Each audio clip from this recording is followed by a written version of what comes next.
پیش‌بینی‌ها خبر از وخیم‌تر شدن وضعیت دریاچه ارومیه در سال جاری می‌دهند. در حال حاضر 60% از مساحت دریاچه به نمکزار تبدیل شده و گودترین نقطه آن تنها 2 متر عمق دارد.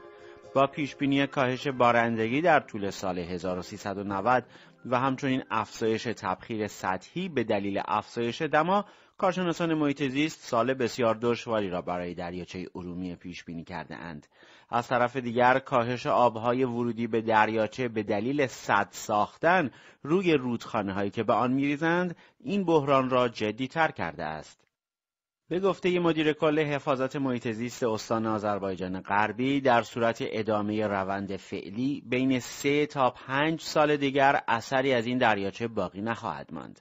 حسن عباس نژاد به غیر از تغییرات آب و هوایی و کاهش بارندگی، استفاده نادرست از منابع آبهای زیرزمینی را نیز در بحران زیست محیطی دریاچه ارومیه دخیل دانسته است.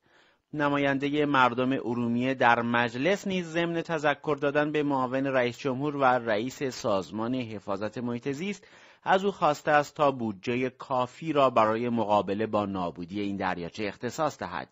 به گفته سلمان زاکر، نابودی دریاچه ارومیه به منزله نابودی کل استان است، زیرا با خشک شدن دریاچه سیل مهاجرت از این استان آغاز می شود و به دنبال آن کشاورزی هم در آذربایجان غربی از بین خواهد رفت.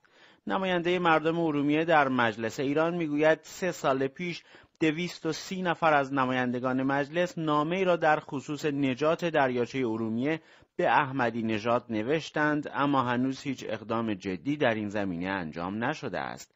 زاکر اختصاص 10 میلیارد تومان بودجه برای نجات دریاچه ارومیه را بسیار ناکافی ارزیابی کرده و معتقد است نجات این تالاب مهم کشور به حداقل 1000 میلیارد تومان بودجه نیاز دارد. او یکی از راه‌های مقابله با خشک شدن دریاچه را انحراف مسیر رودخانه ارس به داخل آن ذکر کرده است.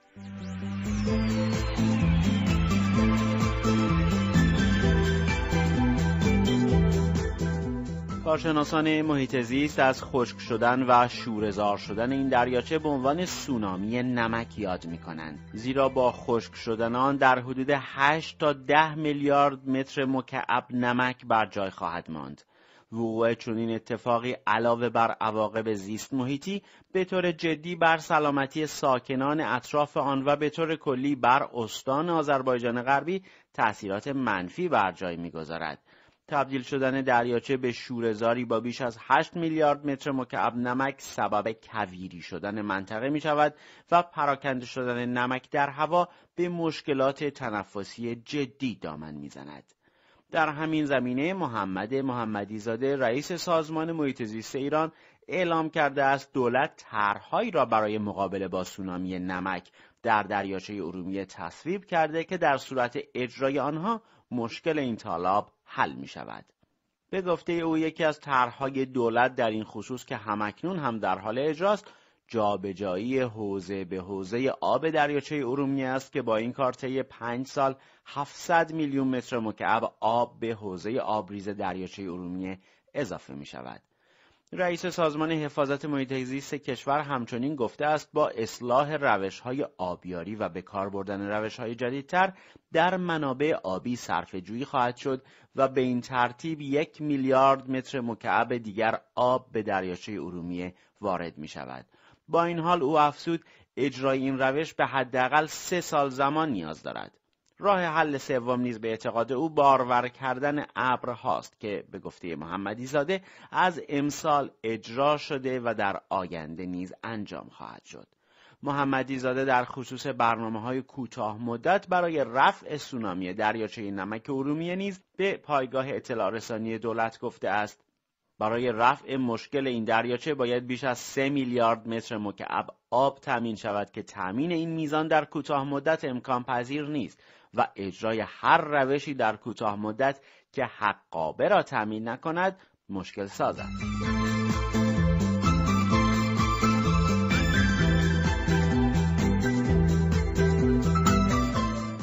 با این حال منتقدان میگویند دولت وقت زیادی را برای مقابله با بحران زیست محیطی دریاچه ارومیه از دست داده است و تاکنون اقدام موثری در این زمینه انجام نشده است.